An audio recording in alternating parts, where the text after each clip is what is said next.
Это боль, это, конечно, это историческая память, это то, что люди не должны забывать.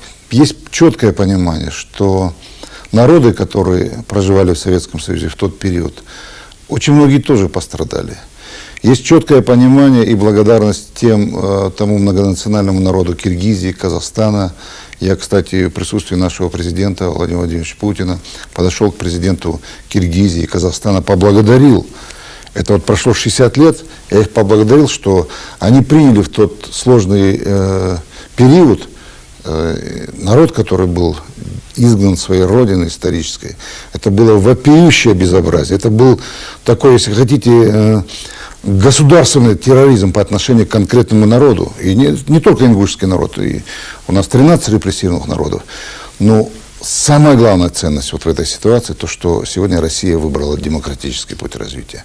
И мы сегодня делаем все, и должны в стране делать все, чтобы нигде, ни с каким народом никогда это не повторилось. Кстати, президент республики сам из семьи репрессированных. Он родился в 1957 году в Киргизии, куда были высланы его родители.